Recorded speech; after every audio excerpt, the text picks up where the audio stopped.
Good afternoon for those of you who are in Southern Africa. Good morning for those of you on this side of the Atlantic, and good evening if you're participating from Asia. My name is Kevin Gallagher. I'm the director of Boston University's Global Development Policy Center, or the GDP Center as we like to call ourselves here in the United States. Our mission is to advance policy-oriented research on financial stability, human well-being, and the environment. And we're super happy and excited to present a new report that we have with launching today with our numerous partners on renewable energy and the role of development finance institutions in the Southern African development community. This is a report and research and collaboration effort between the GDP Center, the International Development Law Unit at the University of Pretoria, the Southern African Development Community Development Finance Resource Center, the SADC Centre for Renewable Energy and Energy Efficiency, and the Development Bank of Southern Africa. And we're here today to launch our new report called Expanding Renewable Energy for Access and Development, the Role of Development Finance Institutions in Southern Africa. The report is a collaborative effort with all of the institutions that I just mentioned, and authored by Mikel Munoz-Cabre, Kuda, Ndhlukula, Daniel Bradlow, Kogan Pillay, myself, Shinwei Ma, and others. If you look at the chat here on the Zoom, you can have a link to the report if you didn't receive one already from the email that you might have gotten to be invited to the event today. The way we're going to structure this afternoon's event is that first, our colleague Kuda from SACREEE will present the main findings of the report. And then we've been very fortunate to have a number of outside experts and guests to join us today to make some comments and talk about ways forward. First, we'll have Moses Dlamele. He is in the energy group at the SADC Secretariat. We will also have Lucy Chege, who's the head of energy and environment at the Development Bank of Southern Africa, and Antonio Saide. He's the CEO of FUNAE, the Mozambique Energy Fund. So without further ado, it gives me great pleasure to pass it over to my new friend and collaborator on this project, Kudakwashe. He's the executive director of the Southern African Development Community's Center for Renewable Energy and Energy Efficiency. He will present the findings of our report.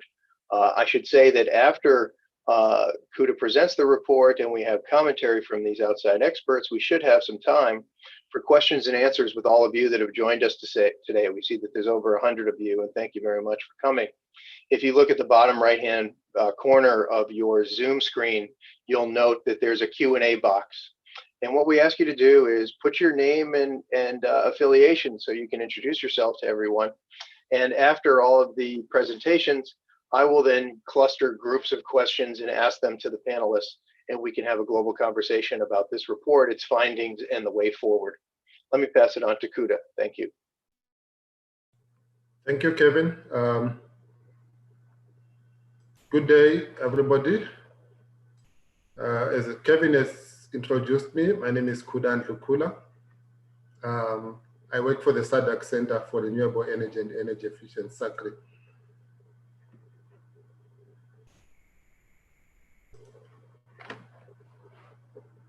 So basically,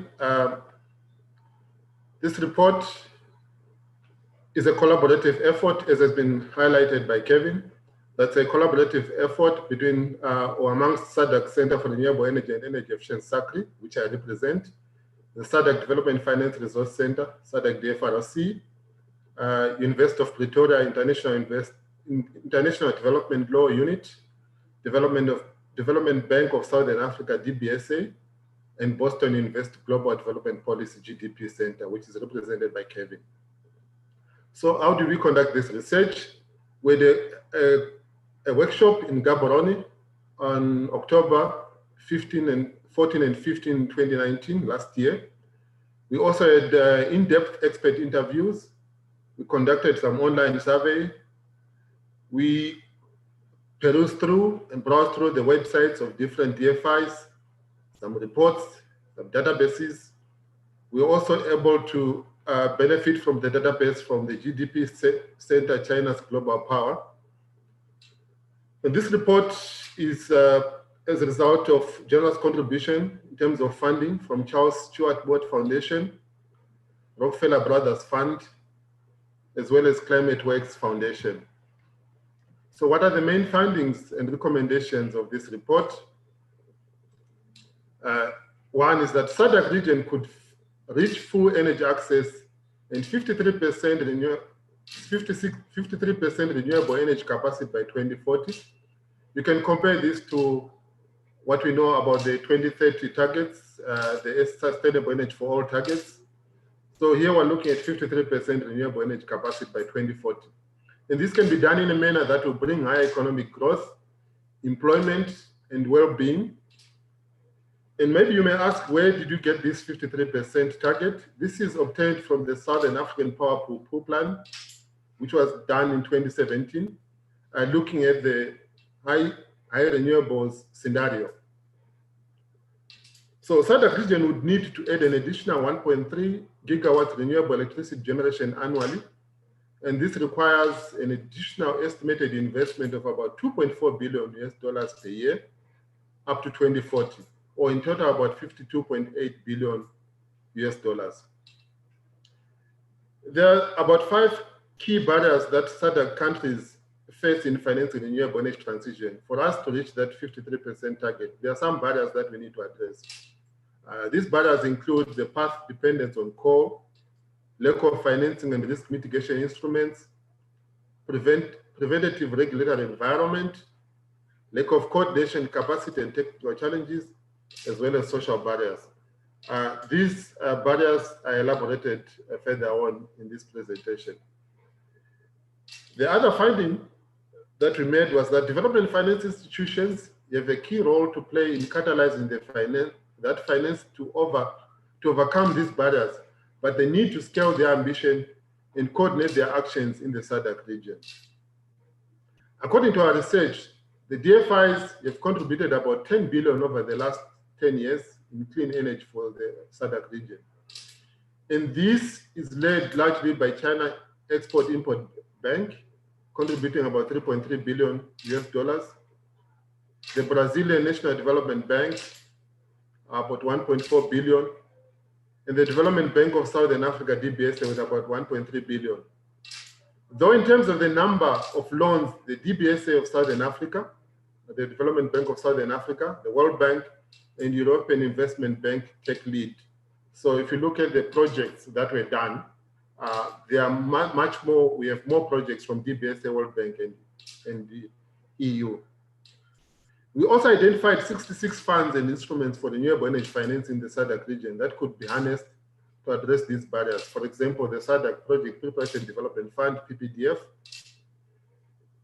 Another thing is that the SADC countries and DFIs should partner to commit to full energy access and the 53% renewable energy by 2040. If you look at these pie charts, the first pie chart on your left, it highlights the number of projects that are financed. We identified about 122 projects. As I mentioned earlier on, DBSA,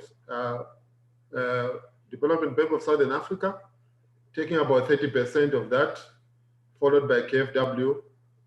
And we also have local development banks, like for instance, DBN of Namibia, IDBZ,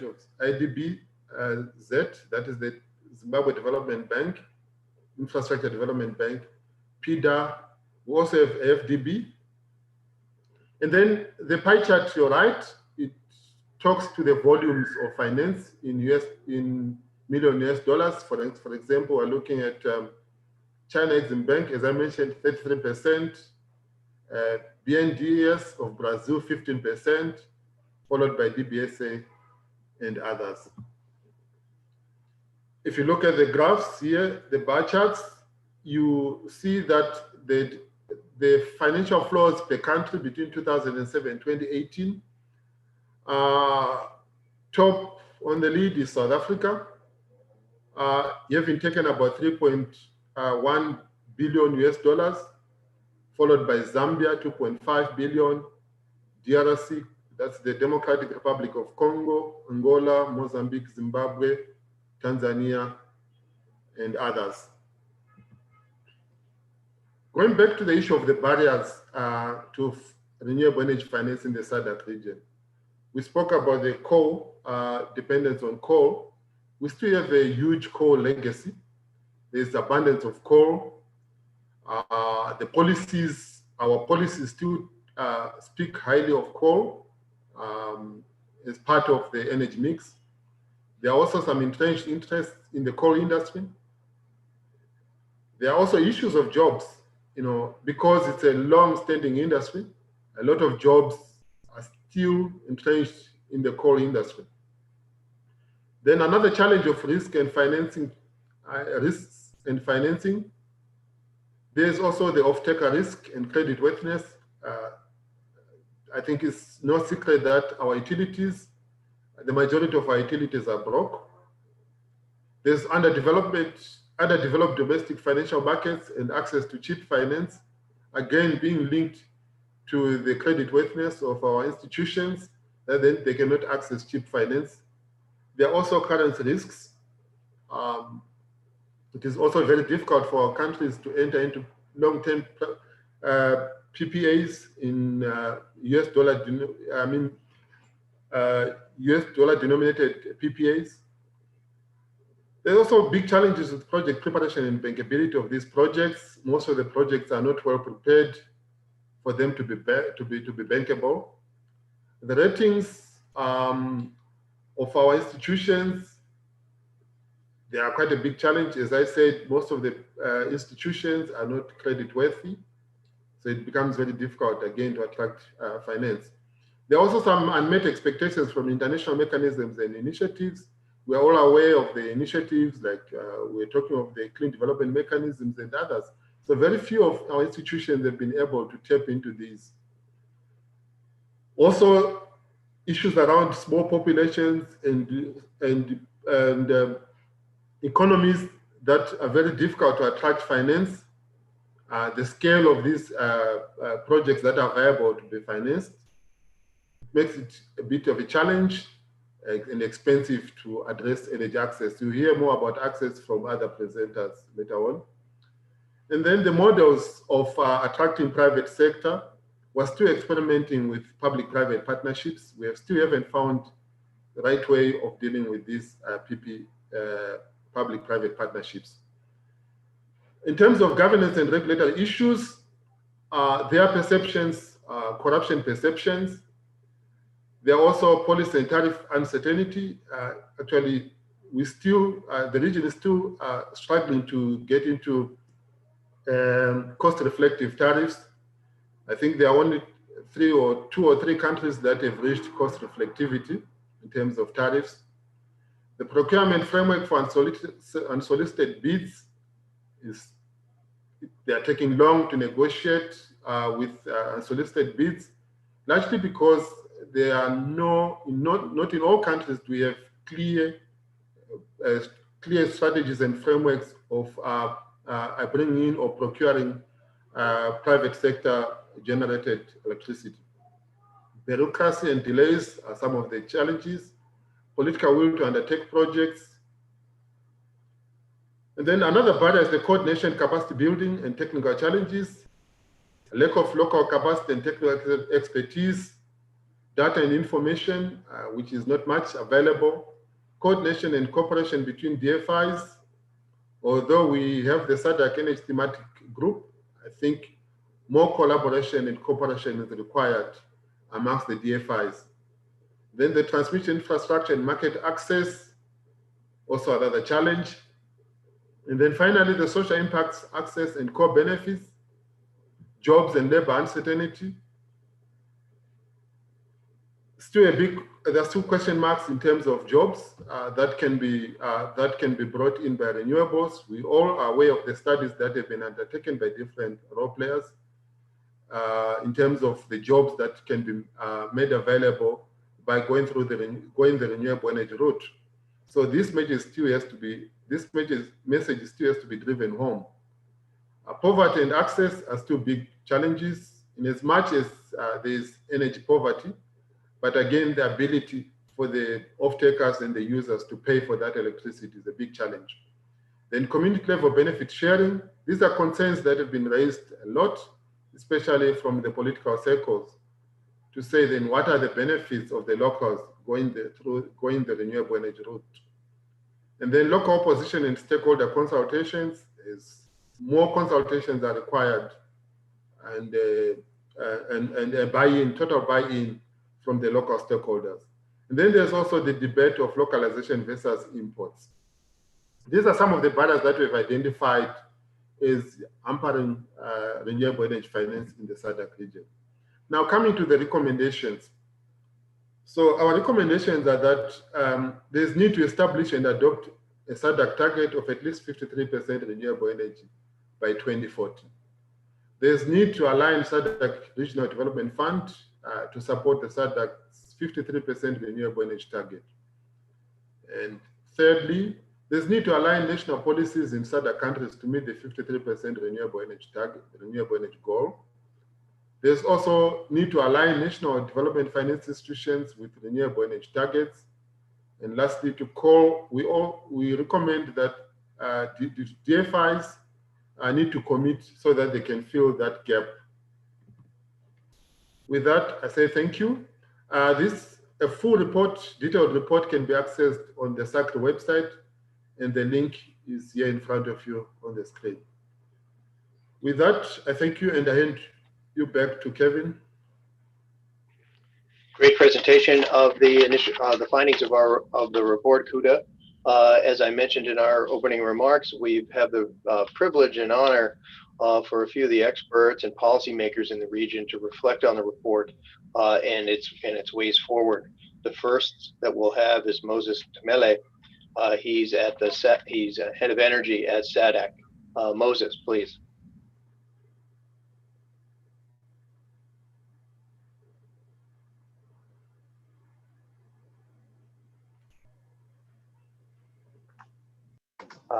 There you go. Yes, good afternoon, and I'm Moses, as introduced. I'll give a snapshot of the overview of the SADC Energy Program in totality as to and what we have been doing over the past year in support of the energy program in the region.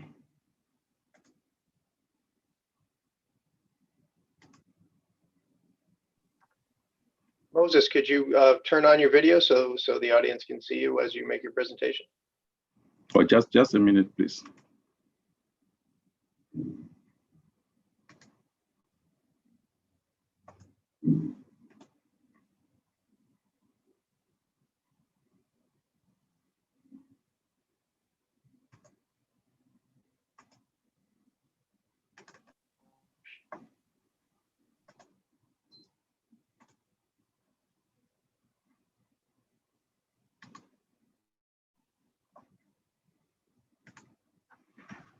Yes, that's interesting. Moses, I hope we can see my presentation.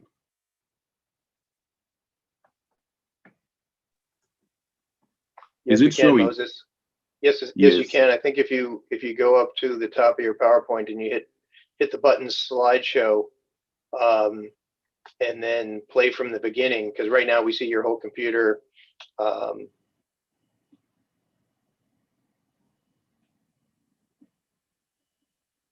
That makes sense.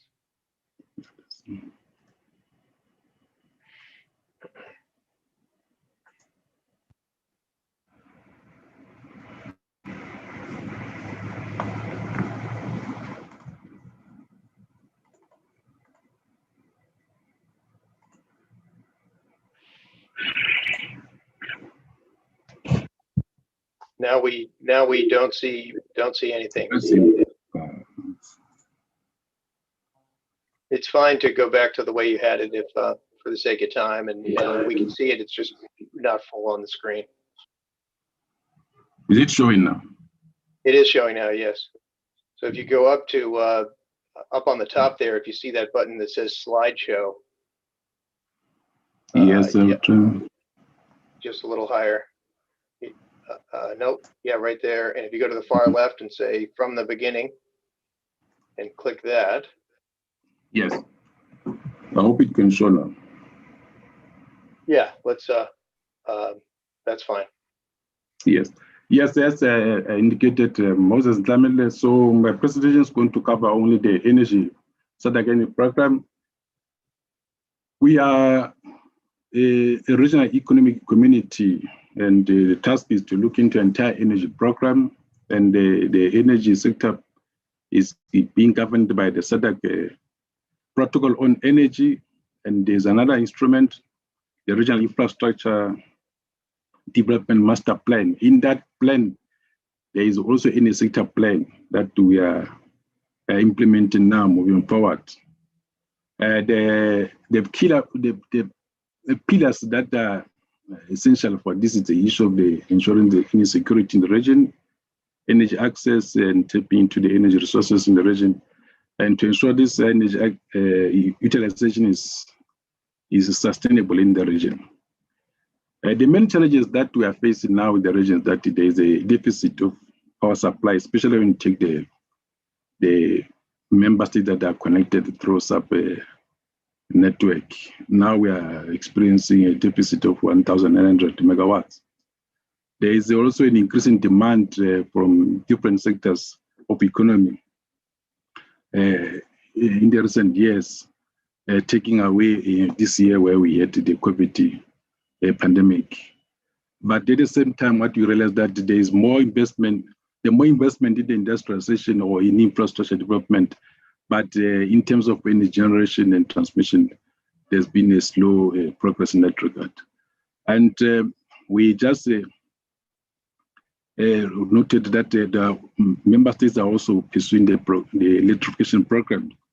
And we just completed a study on the REASA, that's the Regional Energy Access Strategy and Action Plan, looking into aligning it into the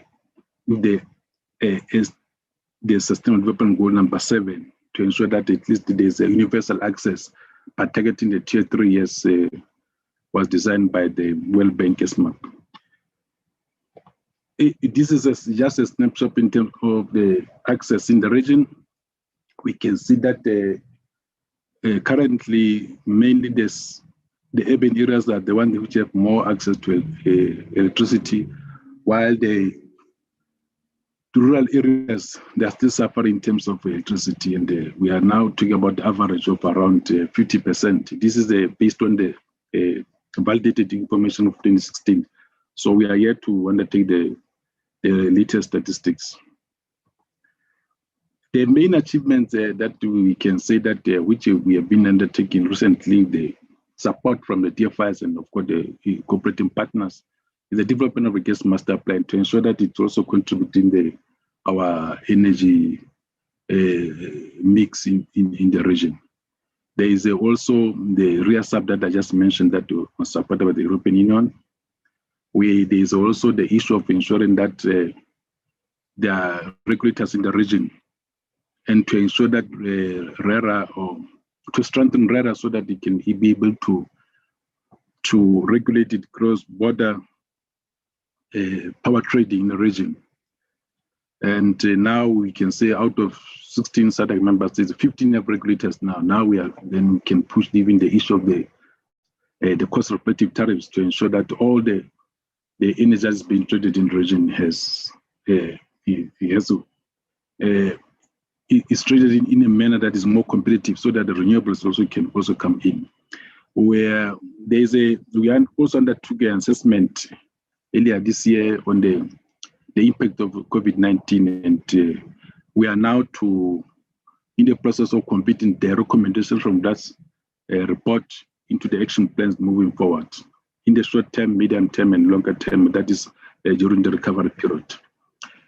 The new initiatives that are coming moving forward, we are looking forward for more support from the World Bank. We have the Arab program that is accelerating regional energy projects is a program that is covering both soft and hard infrastructure, the preparation of the projects in the region.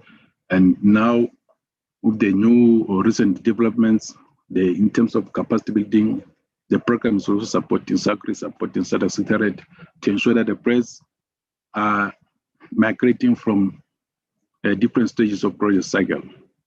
We are continuing to get the support from the DBSA in terms of the gas master plan, and we're looking to develop the second phase of that study.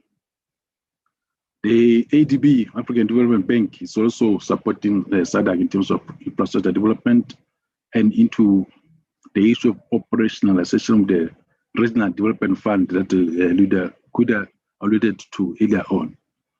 We are also in the process of undertaking studies on development of the regional infrastructure transmission facility, financing facility RTIF.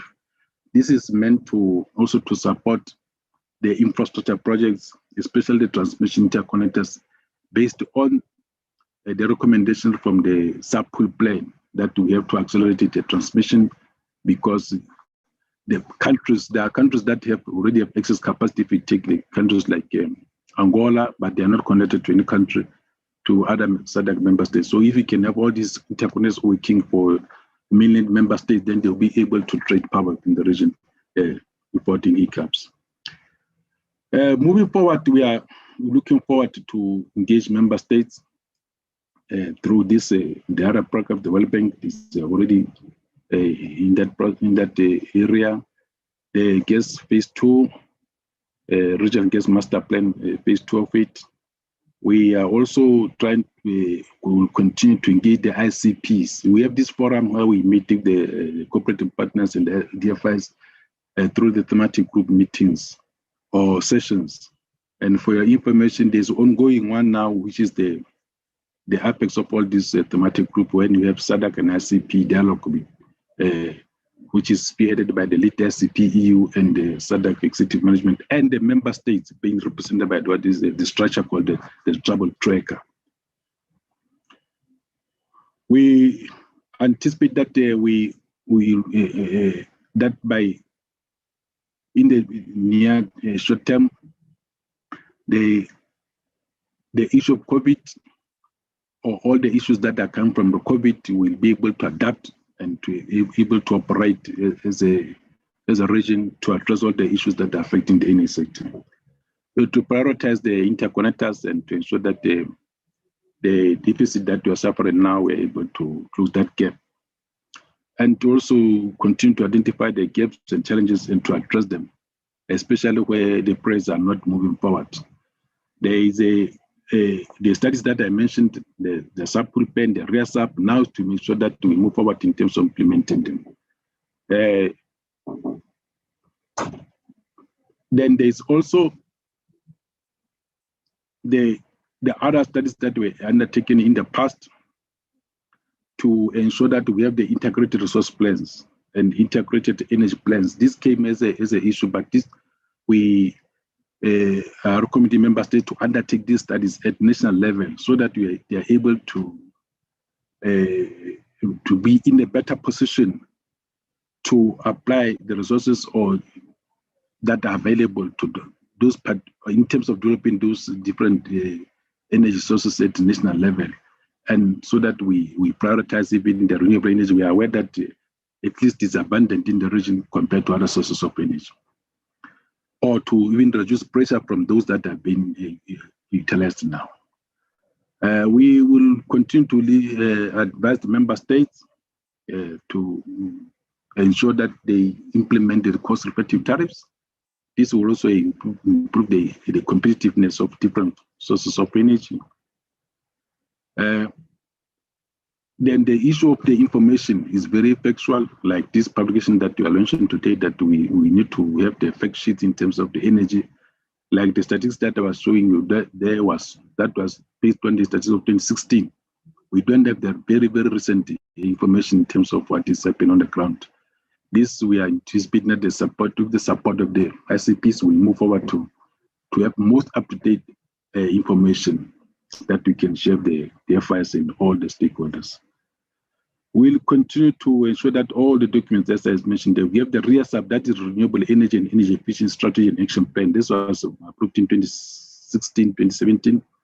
We have the also SADC Industrialization Energy Efficiency Program that was also endorsed by SADC Council last year, that's 2019.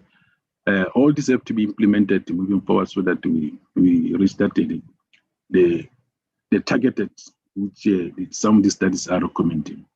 We are also anticipating to move into the cleaner fuels. There are new and renewable energies that are coming. We have the hydrogen is coming. We want to convert the transport sector also to reduce to use less as low sulfur content diesel, and all the emissions that come from the sector should be reduced as much as possible. These are all the initiatives that I'm trying to portray to moving forward. We hope that in the next 3 to 5 years, some of them will be accomplished effectively. Moderator, this is what I just want to share with you. Thank you very much for it. Thank you very much for that intervention and commentary. Now we'll move to Lucy Chege. Lucy is the head of the Energy, Environment, and ICT Unit at the Development Bank of Southern Africa.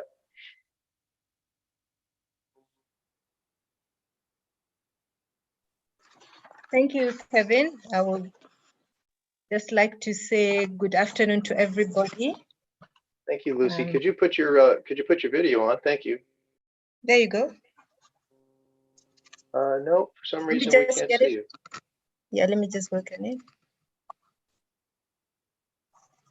There she is. Perfect. There you go. All right. Thank you very much, Kevin, and good afternoon to everybody, or good morning, depending on where you are. Thank you for this opportunity to comment on the report that has been presented. I want to commend the institutions and the people that have actually been working on the report. I think it's a very good report and has got some very useful recommendations that we can follow. I'll start by just giving a brief background on DBSA's involvement in the renewable energy sector so that those who are not familiar can understand. We've been involved in the renewable sector for a number of years now. I think our initial involvement started within the SADC region, and that was typically through the hydro projects. And thereafter, we also became quite involved in the South African space, where we've been assisting with the setup of the Independent Power Producers Office in South Africa. We've had quite a significant number of projects through that initiative. We have over 33 projects that have been concluded to date. And from a financing perspective, we've done over 20 billion, approximately 20 billion rands. It's been a significant amount of work, and it's been a journey and a learning process for us. But I think it's been very worthwhile in the sense that we've been able to work towards redesigning and moving towards a lower carbon pathway. If I start maybe just to talk about the report and what some of the key findings were and thoughts and reflections about that. I think the first one was key in terms of the issues that are faced when developing renewable energy projects in terms of financing. Financing is an issue, and I think many of the countries within the SADC region could find that to be a challenge. Well, how that can be resolved, I'll talk about the barriers and possibly how some of these things can be resolved and the role of the DFIs in resolving some of these things. And this will just be at a high level. I'm hoping there'll be other questions, after which I'm happy to have follow-ups. So one of the key things that can be done is the issue of program and project preparation. And I'll talk about that at 2 levels. The first level is about the program preparation. And this is where it all starts, because the implementing agents, that would be the governments responsible, the responsible ministries, they could need some support in order to set up these renewable energy projects. And what we've seen from our experience with the renewable energy program in South Africa is that we've been able to assist working hand in hand with the government to ensure that the program is delivered. And the delivery of that program has been successful for South Africa in the sense that a number of projects have been put on the ground. over 6,400 megawatts, and a lot of investment has gone in, into the projects, has come into the country from the projects. We've had approximately 200 billion rands invested. That our role in that as a DFI was to assist in terms of the setup of the IPP office. And when I say setup, I mean the provision of admin support. And also we provided some seed capital to help to set it up. And then that helped the IPP office to then roll out many rounds of the program. So that has been quite useful, I think, and successful. Then the second way we've assisted is through the financing. We've provided financing support to the individual projects at a project financing level, and also to support some of the equity participants. The equity participants, that has been useful in support to them has been useful in ensuring support of the programs, because many of these renewable energy projects really are on communities' land, and also there's a need to stimulate and to provide funding for the local parties in the country to be involved in the projects.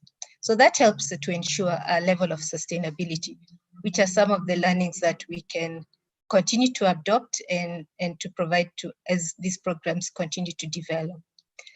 Then the other level I wanted to talk about based on the report was about the barrier, again, to the financing, but this time from a project preparation point of view. It was mentioned that there's a PPDF facility. So those facilities are also important. Reason being, they provide assistance to help projects to get to bankability. Some of the projects could be in various stages. And so as DBSA and other DFIs could be useful in terms of assisting those projects to get to reach the full bankables phase where they can now be financed. So the project preparation in that sense is very important. Then on another angle, based on the report, there was the issue about the dependence on coal. So I'll just touch briefly on that because it's something that affects several countries within the region. I think several countries are set up around the coal projects, which have been then used as a source of fuel. So what the DFIs could do and are working on currently really is to assist with the just transition processes. And what that means is, one, to move towards a lower carbon pathway, and that could be through the setting up of the programs. And secondly, it could also be through assisting with the reskilling of the people that live in those communities, because they would then need to be reskilled in this new industry. And then that's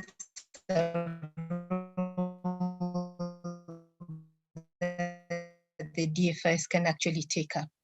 The utilities as well, that they could then also be assisted in terms of repurposing their coal-fired power stations.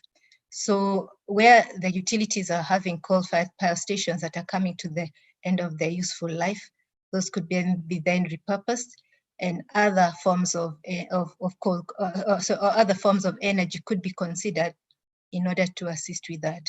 So those are some of the barriers that I thought we could talk about. And those are some of the initiatives that DFIs like DBSA could put in place.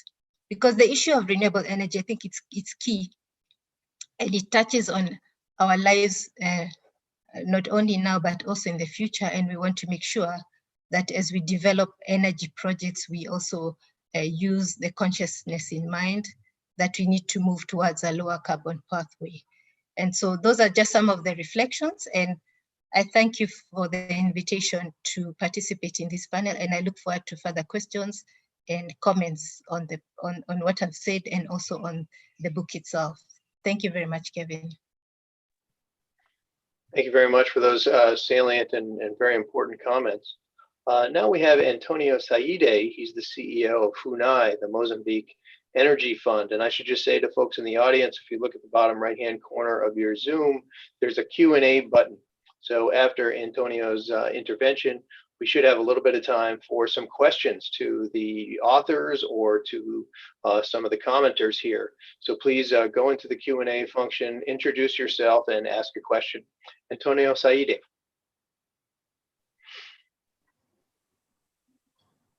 Good afternoon. Good afternoon. Can you hear me? We can hear you wonderfully, and if you could turn on your video too in the bottom left-hand corner of your Zoom. Perfect. Can you see me? Perfect, yes. Wonderful, thank you. Well, we are just here to share a bit with you who we are and what we have been doing since our creation. I will try to share with you our presentation. Can you see it? Yes, we can. All right. Then, well, we just want to share with you a bit on what we have been doing for quite a while, almost 20 years as an energy fund.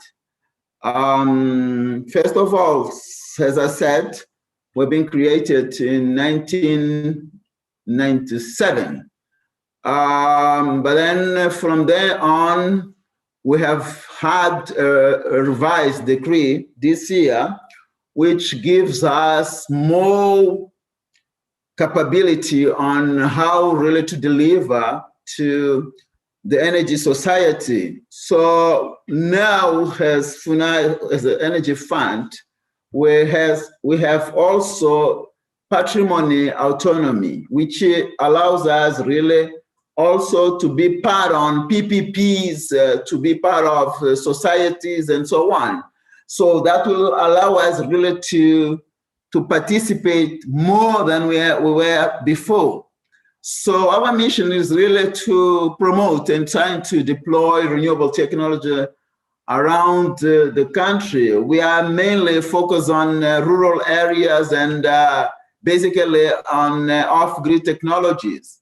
We also engage ourselves with the private sector, where we expect that they can really play their role by providing technology and fulfilling the challenge that the country has. While we are consolidating our position as a leader on this dissemination of renewable energy, coming from 20 years ago, and which we think that we are really responding to the energy challenges in the rural area where mainly most of the Mozambican people live.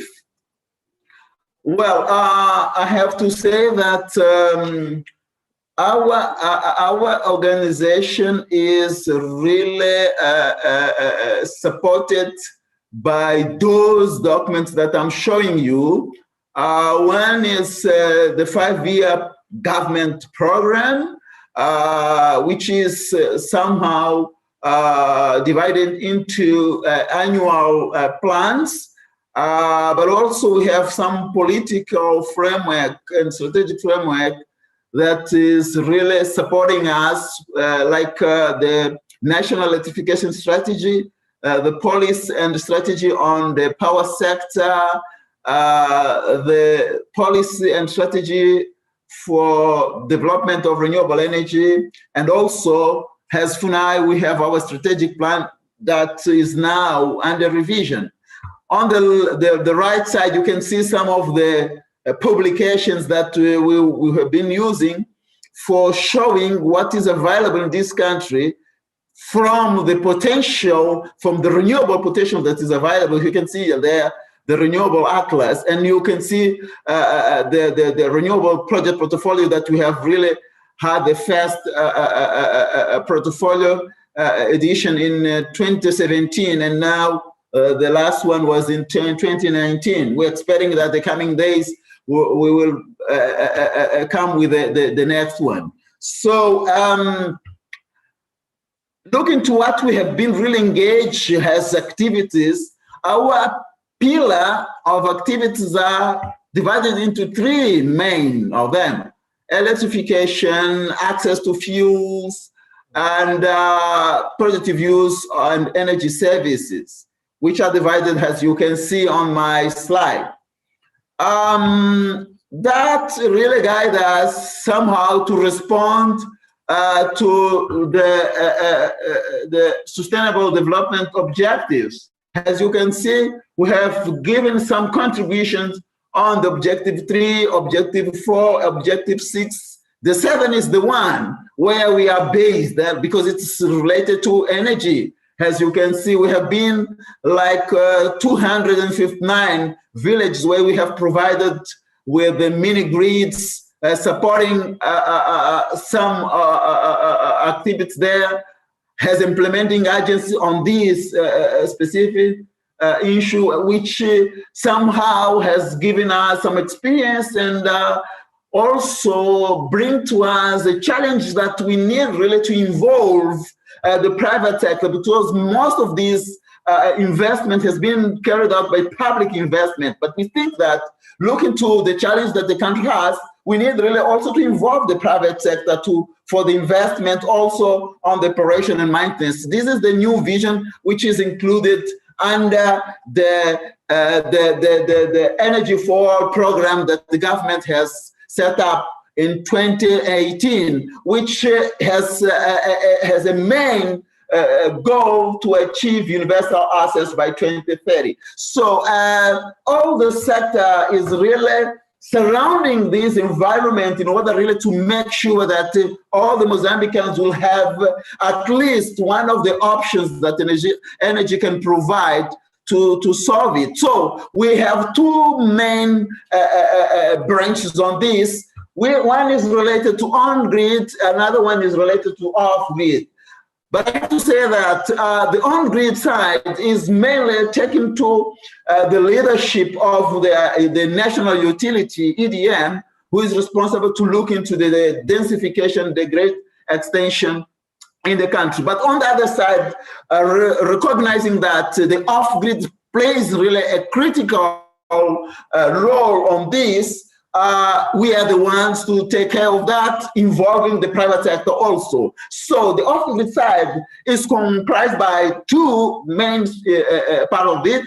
One is the mini-grids, another one is the solar home system. So assuming that the market that we have in the country just follow the yellow one, it shows you what will be the contribution of off-grid by the end of 2030, which is around 22% of the global energy access in the country. It means that we have a challenge of reaching about 1.5 million of families in the country. So how to go for that? How to move on that, how to be in position really to push for that. The Energy Fund has a great role on this, which means that we are the ones who have to push for the private sector. How to go with that? So we are now working on different platforms that will allow really to finance this activity. As you can see here, we have some examples on that. One will be the based financing that will be supported by the World Bank. We have now in our pockets like 16 millions of US dollars to take care of this kind of initiatives.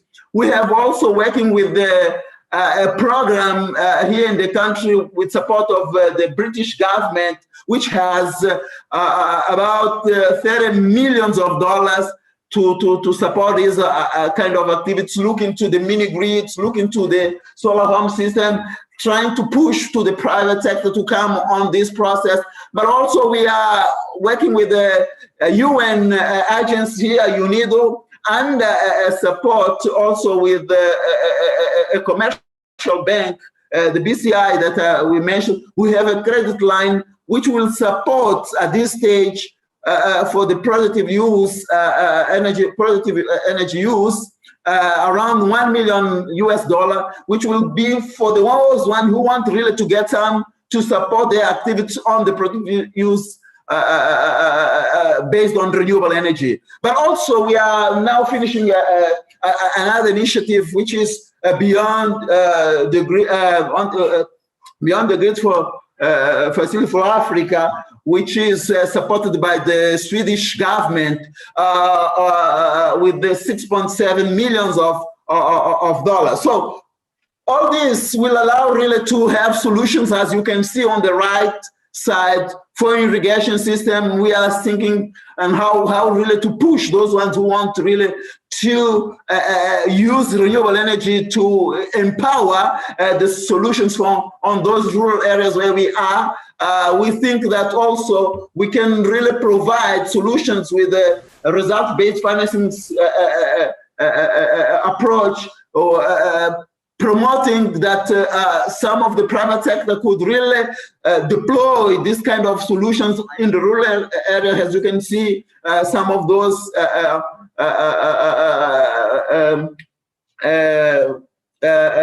kind of devices that are there, and we think that they can be really used for pushing on the energy solutions regarding to the off-grid solutions.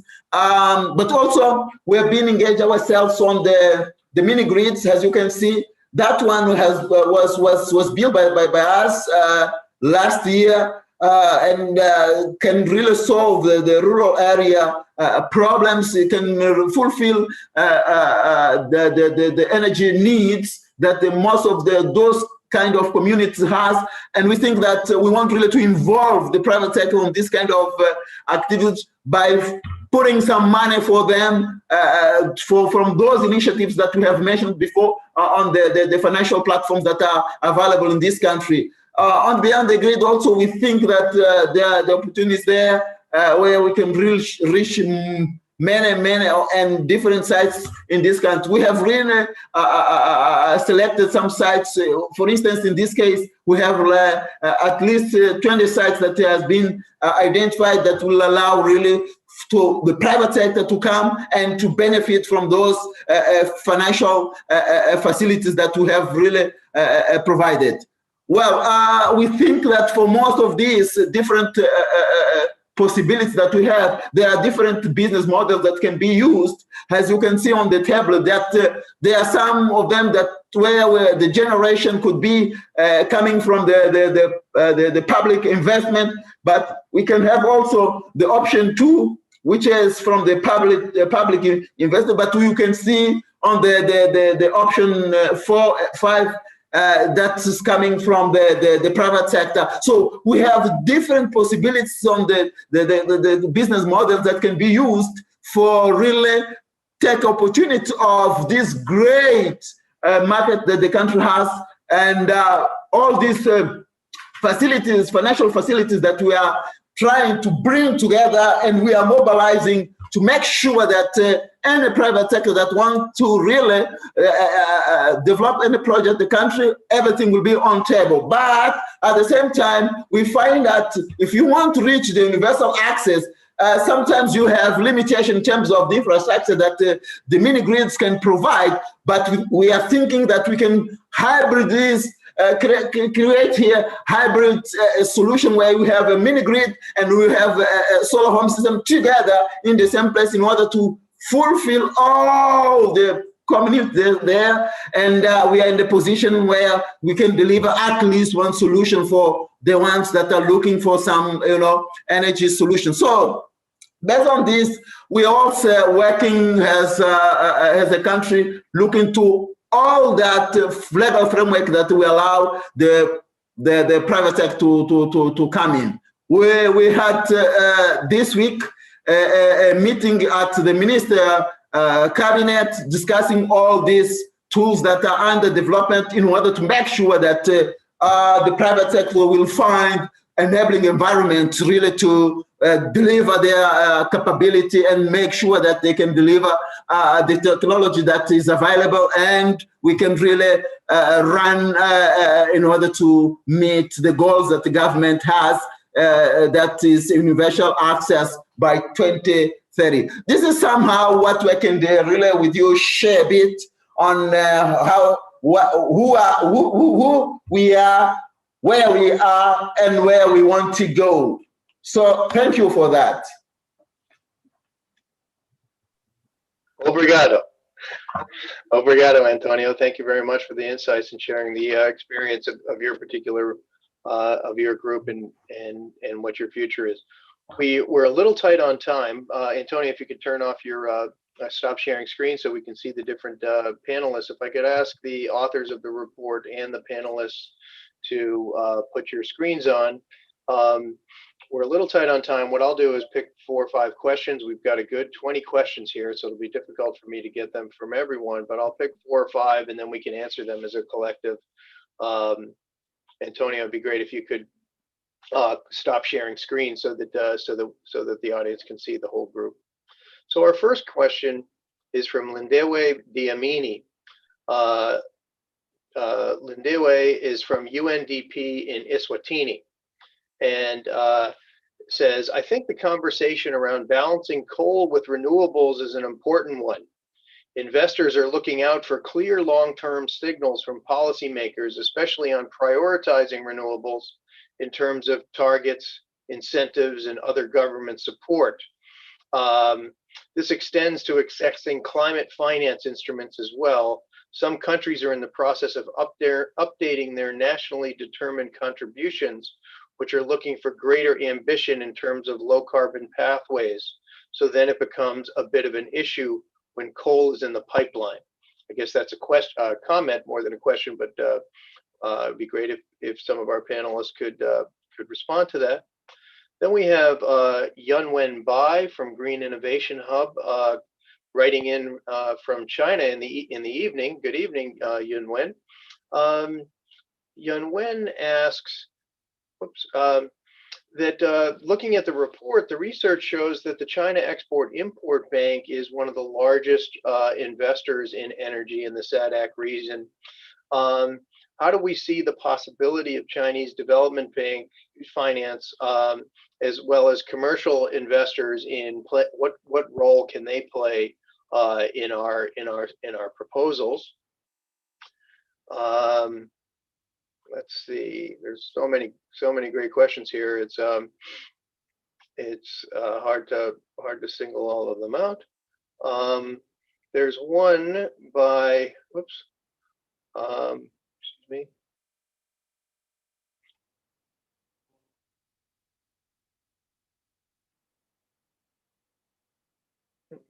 There's one from Richard Stubbe, who says to reach these development targets, how much of the need is financial and how much of the need is human with respect to experienced people to either perform the work or provide advice and support to others doing the work? To what extent is that a barrier? Doesn't see that as mentioned in our report. Colin Hangula, who's a renewable energy researcher and entrepreneur, asks, what about grid integration and intermittency issues with solar PV generation? How can we reach these targets with the existing problem? Can our grids handle it? And does SACREEE have reports or insights on how we can address this issue? Unfortunately, given time, I think those are some significant questions that might take our panelists some time to respond to. So why don't we respond to those? And for those of you who we didn't get a chance to get to your questions, you can see in the chat that we put a link to the report. Please feel free to read the entire report, and we have you can contact authors and centers through the web pages that are listed in the report and here in the chat, because we see this as the beginning of a conversation, not the end. I'm joined by the commenters, also by our friend Kogan Pillay, Tsitsi Musasaki from DBSA. Kogan is from the DFRC. Also Kuda obviously is here. And so any of you folks want to respond to any of those questions, and Miguel Munoz as well from our team.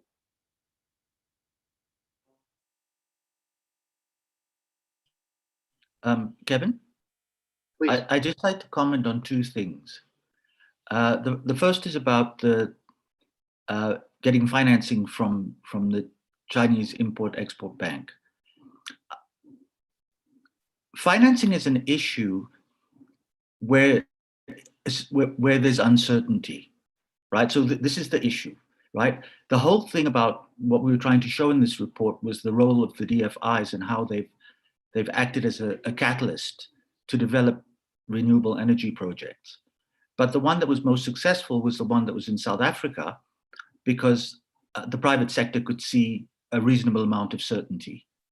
PPAs were agreed to, etc. before, and so all the private sector had to do was bid on the tariff. We want to see a region-wide type of approach to getting renewable energy done, because the reality is we have to attract private sector capital. So what I would like to see is the DFIs playing a more catalytic role, which attracts private sector investment, both from the project side and both from the financing side. Because if you see the numbers on the report about the amount of money contributed by the DFIs, we would like to see a commensurate amount contributed by the private sector. The other thing I wanted to comment on is the issue of capacity. So, Lucy talked a bit about project preparation being a problem, and it is still a perennial problem in the region and in the continent, that projects are not properly identified, they're not properly prepared, and then people, when the private sector comes to invest in them, there's so much uncertainty, either financing becomes an issue, or on the other hand, the cost of the project is driven up so high to cover unseen risks that the projects become unaffordable. So I think long-term policy, clarity, stability, and political will are the ways that we can address those questions. Thank you, Kevin. Thank you, Kogan. Any other responses from report authors or commenters?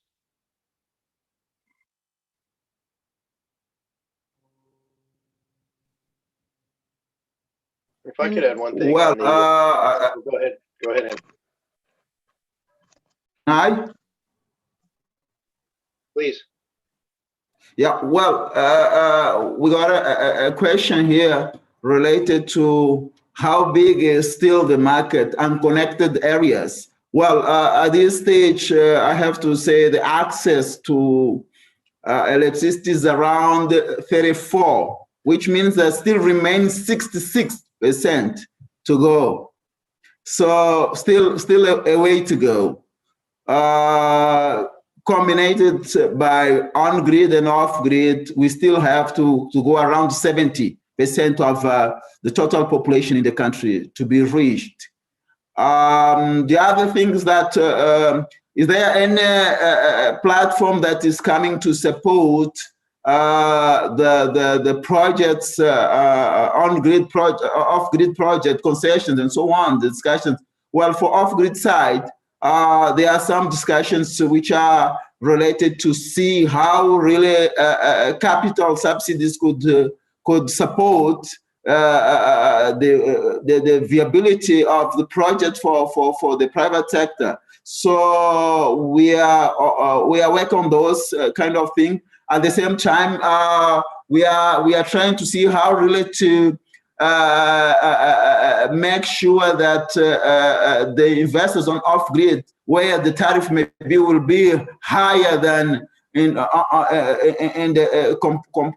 compared to the on-grid, the gap, how to really solve that. We are really trying to discuss some platform where we can really think about some top-ups on this kind of situation. But still under discussions to conclude.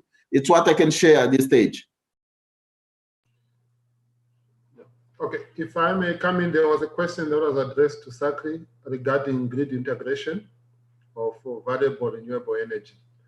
I'm happy to say that our sister organization, the Southern African Power Pool, SAP, with the assistance of the World Bank, is currently undertaking a study on integration of variable renewable energy on the sub-grid. One of the things that they are looking into is assessing the potential of renewable energy that could be integrated in the current grid and also in the future, considering the pool plan, the Southern African Power Pool pool plan. And it also looking at what are the bottlenecks regarding the transmission infrastructure, and identifying those areas that need to be strengthened, or if there's new transmission that is required. It's also looking at the market issues, around how will these renewables be procured, how will it be made available to the market. The consultants are actually at the final stage as we speak, so we expect this study to be available probably sometime next year. And one of the key things that are coming out is that our infrastructure, our transmission infrastructure needs to be enhanced. And as Moses Klamede has also mentioned, that there's work on putting up a transmission infrastructure financing facility to address specifically some of those issues associated with transmission bottlenecks in the region. Thank you. Tsitsi or Mikel, any responses to these questions or other remarks? Hi, thank you. Yes, I'm gonna address there's a question about the policies, national policies and alignment with the 53%. So I just want to tackle on that and also reiterate what Kuda said on the importance of integration. But on the policies, first, the 53% does not exist yet as a regional target, so that's what we're advocating. And if this is passed, then this should be reflected in the national policies. Now, as to the ambitiousness of the national policies as they are currently stated for renewables, it is far from there. So most of them are actually below business as usual, what it's in the stated policy. So what we're saying is the national policy should reflect first what's already happening, so increase ambitiousness to at least match reality, and then go beyond that and aim for the 53%. Thank you. Thank you, Mikel. Tsitsi, any responses to these comments or a reflection?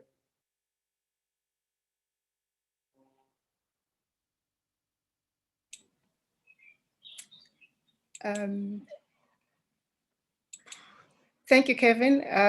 Not sure why I'm not able to show my video, but in terms of reflections, the issue around just transition, I think Lucy, highlighted that the importance of that factor, especially if the government, in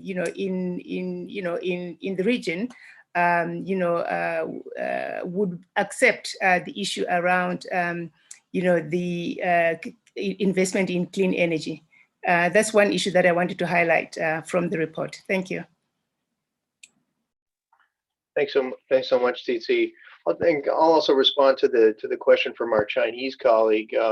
When we put together the database that on development bank finance to the SADC region, we were quite struck to see that the Export-Import Bank of China was among the largest financiers. However, a lot of that finance is going into the coal sector, and that's a function of a lot of the reasons that we lay out in the report. That it appears to especially to folks on the outside to be the logical place to go because there's such an incumbency, a set of policies around that. Another thing is that the Export-Import Bank of China's loans tend to be quite large. And it's, as has been identified by the report and a number of people in the chat, is that especially when you're trying to do renewable energy for access, these are lots of quite smaller projects. And some of these larger banks, and we also found this for, say, the European Investment Bank and the French Development Agency, is that they're just not used to and don't have the incentive structure to put together smaller loans or smaller packages of financing to reach that 66%, say, in Mozambique that Antonio is talking about. And one of the things that we note that there's some interesting examples of is that some of these larger banks from outside of the region can partner with their local counterparts in the DFRC, because many of these smaller national development banks and regional development banks are very close to the market and know these smaller programs and can they can handle larger financing themselves through on-lending programs, and then work with the local EPCs and with the private sector from that end. And so one of the things that I think would be an interesting area for the Export-Import Bank of China to explore is to partnering with some of the DBSA and some of the other development banks in the region through on-lending programs. So it still allows the Checksum to give large loans, but not have to manage and monitor the subsequent number of many small loans that would go out into the rural areas for distributed solar and so forth. That would be one way to overcome some of the barriers that we identify in the report. It doesn't only adhere to the Export-Import Bank of China. That's also equally important for, say, the European Investment Bank, that also has important goals for the region, but a different incentive structure to do smaller financing. Well, folks, we could talk about this all day and all night, depending upon where you are, but unfortunately, we've run out of time. We really want to thank first our three commenters for taking the time to take a look at the report and share your insights, and also share what your own institutions are doing on this area. We want to thank over the 100 of you who joined us in this webinar from the region and from across the world. If you look into the chat, we have a link to our report. We encourage all of you to take a look at it and to visit the websites of all the different institutions here: the Development Bank of South Africa, SACREEE, the Southern African Development Community, Development Finance Resource Center, the International Development Law Unit at the University of Pretoria, and the GDP Center here at Boston University. We hope this isn't the end, even though it might be the end of the webinar. We hope it's the beginning of a new conversation about how to the role that development banks can play in clean energy transitions in the Southern African Development Community, and that are in the way that Lucy Chege shared with us, that take seriously the fact that the region has a long history in coal, and that those workers, communities, and firms have to be part of the transition as well. So until next time, everyone, on behalf of all of the different research centers and the DBSA that were part of this report, thanks so much for coming.